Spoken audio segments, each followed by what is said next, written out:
Bonjour, alors dans cette vidéo nous allons voir quelques généralités sur les fluides. Alors avant de développer, il faudrait peut-être revoir un petit peu ce qu'on appelle les trois états de la matière. Alors vous le savez, hein, les trois états de la matière, état solide, que je vais noter S, l'état liquide, L, et l'état gazeux. Alors c'est quoi la différence fondamentale entre ces trois états de la matière? Si je prends l'état solide, alors l'état solide, on va constituer une matière constituée de molécules ou d'atomes que je vais représenter par des petits points jaunes. Et bien dans l'état solide, ces molécules ou ces atomes sont agencés de façon relativement régulière, reliés entre eux par des liaisons chimiques. Hein. Voilà, genre je ne détaille pas, il y a plein de types possibles. Bref, vous voyez qu'en fait ces molécules ou ces atomes n'ont pas beaucoup de possibilités de bouger entre eux. Par exemple, par contre, si je prends l'état liquide, alors l'état liquide, on va retrouver ces atomes ou ces molécules, et là, en fait, ces molécules, alors elles sont liées, mais pas forcément toutes les unes entre elles, elles vont pouvoir glisser, hein, si on peut dire, glisser les unes par rapport aux autres, hein, ce qui est caractéristique de l'état liquide.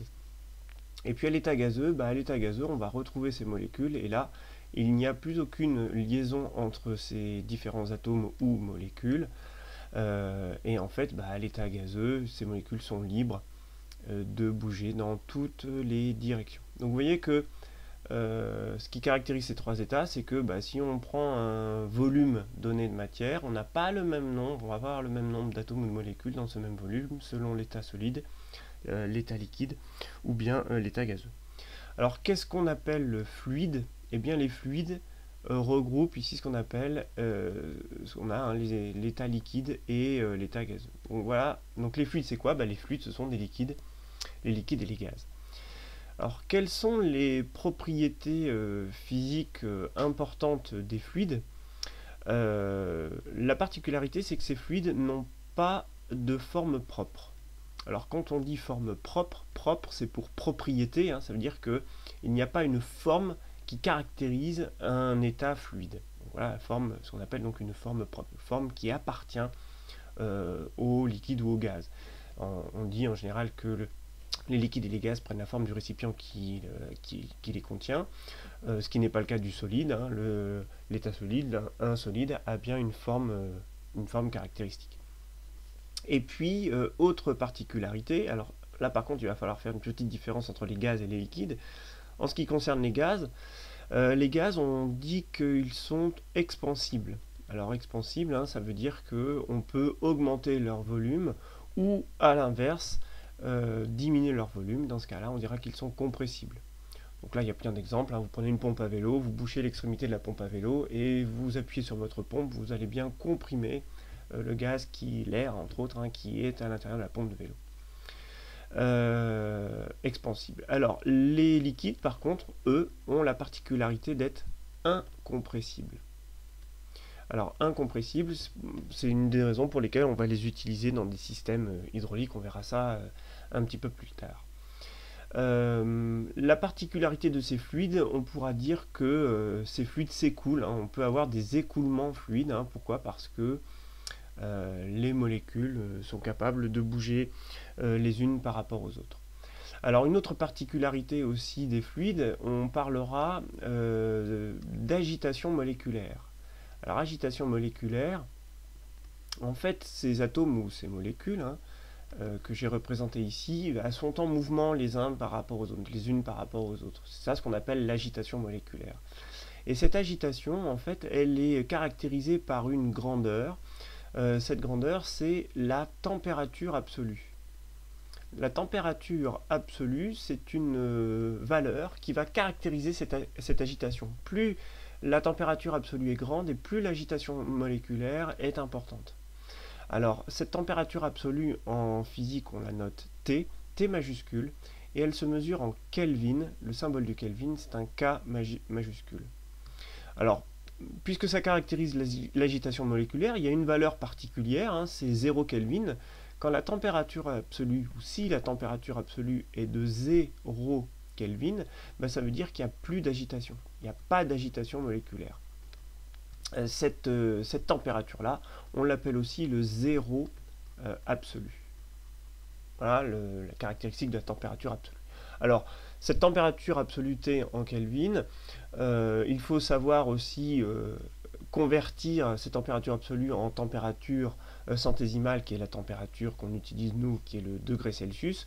Alors, il faut retenir la relation suivante, hein. Une température en Kelvin, c'est une température. Alors, la température en degrés Celsius, on la note souvent θ, auquel il faudra rajouter 273,15, qu'on arrondit très souvent à 273. Voilà la définition, la relation qui permet de passer d'une température en Kelvin à une température en degrés Celsius.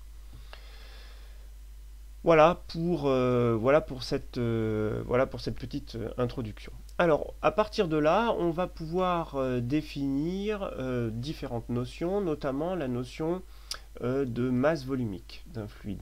Alors, la définition de la masse volumique, elle marche pour tout, hein. Elle marche pour les solides, pour les liquides et pour les gaz, mais elle va être très utilisée et très souvent utile dans le cas des fluides. La masse volumique, elle se note par la lettre grecque ρ, qui se dessine comme ça par un P un petit peu penché.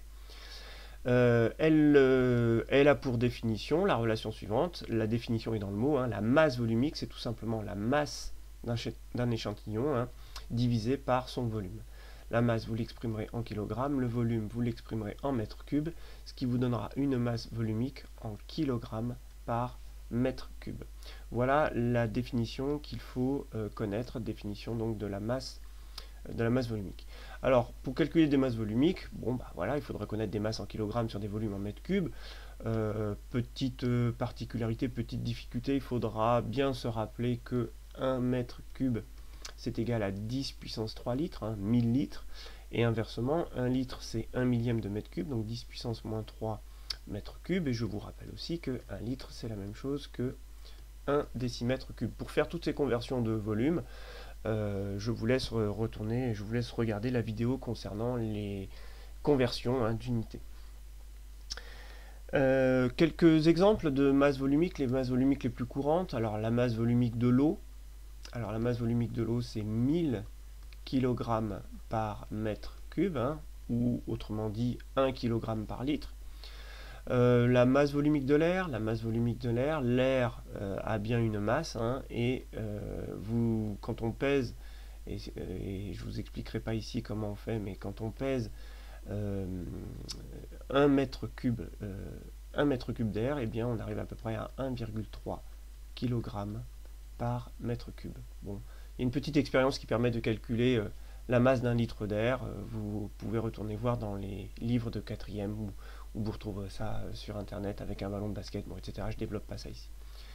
Et puis une autre masse volumique, par exemple la masse volumique du béton. Alors bon, il y a plusieurs masses volumiques pour le béton, ça dépend de la constitution du béton, hein. À peu près 2300 kg par mètre cube. Voilà la définition de la masse volumique. Alors pour les fluides, on utilise une autre grandeur qui est en rapport avec la masse volumique, c'est la densité. Alors la densité, elle se note D, et la définition de la densité, en fait, elle dépend du fluide qu'on est en train d'étudier. C'est-à-dire que vous n'avez pas la même définition pour les gaz que pour les liquides. Alors liquide d'ailleurs, et je vais mettre entre parenthèses, et solide, parce que la définition, elle fonctionne aussi pour les solides. Pour les gaz, la définition de la densité pour les gaz, c'est la densité d'un gaz, hein, c'est la masse volumique de ce gaz, ρ, divisée par la masse volumique de l'air. Et la densité des liquides ou des solides, eh bien c'est la masse volumique du liquide ou du solide que vous êtes en train d'étudier, divisée par la masse volumique de l'eau. Autrement dit, hein, on prend comme substance de référence pour les gaz l'air, et comme substance de référence pour les liquides et les solides l'eau. Alors, la valeur que vous allez trouver pour la densité, c'est un nombre, hein, qui n'a pas d'unité. Et puis, l'intérêt de cette densité, ça permet de comparer les gaz et les liquides par rapport aux substances de référence. Hein, par exemple, bien, la densité de l'air est égale à 1. La densité de l'eau est égale à 1. Si la densité d'un gaz, alors la densité d'un gaz, elle peut être supérieure à 1 ou elle peut être inférieure à 1. Donc si la densité du gaz est supérieure à 1, ça veut dire que ce gaz est plus lourd que l'air. Alors je vous donne un exemple. Alors, autrement dit, il va avoir tendance à descendre dans un volume d'air. A l'inverse, si la densité de ce gaz est inférieure à 1, ce gaz va avoir tendance à s'élever dans l'air. Alors l'exemple d'un gaz plus lourd que l'air, c'est par exemple le dioxyde de carbone. Exemple d'un gaz qui est plus léger que l'air, c'est l'hélium, symbole He. Pareil pour les liquides et les solides, si la densité est supérieure à 1, le liquide va avoir, ou l'objet va avoir tendance à couler dans l'eau. Alors, quelques exemples de densité supérieure à 1, on parlait du béton tout à l'heure. Densité inférieure à 1, donc là encore, le liquide ou l'objet va avoir tendance à remonter dans l'eau. Alors, ça peut être l'exemple de l'huile, par exemple. Voilà pour les notions de densité et de masse volumique. Alors maintenant une autre grandeur, une autre notion qu'on va très utiliser dans les fluides, c'est la notion de pression. Alors la pression, on la note par un P majuscule, et la pression se mesure en pascal. Le symbole du pascal, c'est un P majuscule et un A minuscule. Alors, comment est définie la pression? Alors, si on prend par exemple un récipient dans lequel il y a un fluide, alors des molécules de fluide, carré, hein. Voilà, ces molécules sont en train de se déplacer et elles vont venir en bougeant, hein, elles vont rebondir sur les parois ici. Voilà. Donc les parois du récipient dans lequel est le fluide. Si je m'intéresse à cette paroi ici, qui possède une surface S, et bien globalement, les molécules qui vont venir se choquer, hein, s'entrechoquer sur cette paroi, vont créer une force, hein, dont la résultante est ici perpendiculaire à la surface. Et bien en fait, la pression d'un fluide, par définition, est égale au rapport de cette force F, donc force pressante, hein, force due au choc des molécules sur la paroi, alors que ce soit un liquide ou un gaz, hein, divisé par la surface de la paroi.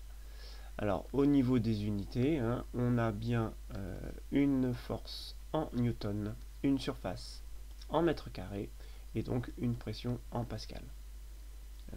Ce qui signifie que 1 pascal, c'est la même chose que 1 newton par mètre carré. Alors pour que vous compreniez bien à quoi correspond 1 pascal, si vous prenez par exemple une surface de 1 mètre carré, une table par exemple, hein, dont la surface est de 1 mètre carré. Si vous posez votre doigt, alors j'essaie de dessiner une main, 1, 2, 3, 4, avec 5 doigts, ce sera un petit peu mieux, voilà. Si vous posez, elle a même 6 doigts, bon c'est pas grave. Si vous posez un doigt sur, vous posez juste un doigt sur cette table de 1 mètre carré, votre doigt va exercer une force sur cette table, dont la valeur est à peu près de 1 newton. Donc en gros ici vous voyez, vous êtes en train d'appliquer une force de 1 newton sur 1 mètre carré. Autrement dit, vous êtes en train d'exercer une pression de 1 pascal. Voilà ce que représente 1 pascal. Donc vous posez un doigt sur une table. Si on s'intéresse à la pression exercée par l'air, alors on l'appelle aussi la pression atmosphérique, hein, puisque l'air contenu dans l'atmosphère qui nous entoure. Cette pression atmosphérique, on la note souvent dans les exercices en physique P0. Et bien cette pression est de 1,015 fois 10 puissance 5 pascal. Donc vous voyez, elle est presque 100 000 fois plus, 10 puissance 5, 100 000 fois plus supérieure à la pression exercée par un doigt sur une table. 1,015 fois 10 puissance 5 pascal. On l'exprime parfois en hectopascal, ce qui revient à dire que l'on a à peu près 1015 hectopascal. Voilà ce qu'on appelle donc la pression atmosphérique. On l'appelle aussi pression normale. Voilà. Alors, ça, c'est une pression qui peut être mesurée à une température de 25 degrés, ce qu'on appelle les conditions normales. Voilà pour la pression atmosphérique, hein, ou la pression de l'air. Alors, qu'est-ce qu'on peut rajouter sur la pression? Différentes unités possibles pour la pression. Par exemple, le bar. Un bar, c'est égal à 10 puissance 5 pascal, 100 000 pascal. Ça veut dire que la pression normale, P0, hein, donc si je reprends ici 1,015 fois 10 puissance 5 pascal, eh bien c'est la même chose que 1,015 bar, et ça on pourra faire une approximation et dire que c'est à peu près égal à 1 bar. Donc finalement la pression atmosphérique, elle est à peu près égale à 1 bar. Alors il y a d'autres unités de pression. Il y a l'atmosphère, alors qu'on note comme ça, ATM, une atmosphère. Alors une atmosphère, en fait, une atmosphère, c'est égal à la pression normale. Mais comme on vient de dire que la pression normale, elle est quasiment égale à 1 bar, on pourra, dans les exercices, faire l'approximation suivante. Une atmosphère, c'est aussi égal à 1 bar. Si vous gonflez un pneu de vélo, parfois sur le pneu, vous avez une pression qui est mesurée en PSI. Alors PSI, en fait, c'est une unité anglo-saxonne qui veut dire pound per square inch. Autrement dit, c'est une unité de mesure de livres, vous savez les mesures anglaises, hein, livres par des pouces au carré. Alors là, on est vraiment dans la notation anglo-saxonne, hein. Des livres, c'est pour la mesure d'une masse, hein, anglo-saxonne, et puis les pouces, c'est les mesures de longueur, pouces au carré. Donc vous voyez, en fait, on retrouve cette notion de surface, hein, de force divisée par surface. Alors ici, c'est une masse par unité de surface. Bon, pour votre culture, ou en tout cas si vous en avez besoin, un PSI, en fait, c'est égal à 6894,76 pascal. Bon, je ne connais pas cette valeur par cœur, hein, je suis en train de vous la lire. 6894,76 pascal, ça c'est pour un PSI. Alors parfois aussi, vous pouvez entendre une unité de mesure de pression en kilos. Hein, par exemple, je gonfle mes pneus de vélo à 5 kg. Alors, le kilo, kilo ça ne veut rien dire, hein, puisque kilo c'est une mesure, un multiple, hein, d'une unité qui veut dire 1000. Alors en fait, quand les gens disent kilo pour une mesure de pression, ça sous-entend kilogramme par centimètre carré. Donc, par exemple, quand on dit je gonfle mon pneu à 3 kg, bah, c'est 3 kg par centimètre carré. Alors des kilogrammes par centimètre carré, ça correspond à quoi? Kilogramme par centimètre carré, 1 kg, si vous appliquez la relation P égale à mg, ça correspond à peu près à 10 newtons. Donc 1 kg, c'est la même chose que 10 newtons. Donc 1 kg par centimètre carré, c'est 10 newtons par centimètre carré. Si vous ramenez ça à 1 mètre carré, 10 newtons par centimètre carré, ça fait à peu près 10 puissance, enfin ça fait même exactement 10 puissance 5 newtons par mètre carré. Newton par mètre carré, ça y est, on retrouve notre unité, c'est des pascals. Autrement dit, 10 puissance 5 pascal. Et 10 puissance 5 pascal, et ben, je vous l'ai mis ici, c'est égal à 1 bar. Donc autrement dit, quand quelqu'un dit qu'il gonfle son pneu à 4 kg, en fait c'est comme s'il disait qu'il gonflait son pneu avec une pression de 4 bars. Voilà. Kilo et bar, dans le langage courant, c'est exactement la même chose. Voilà pour cette notion de pression. Voilà pour cette première partie sur la statique des fluides. Et bien dans l'attente du prochain cours, je vous dis à bientôt.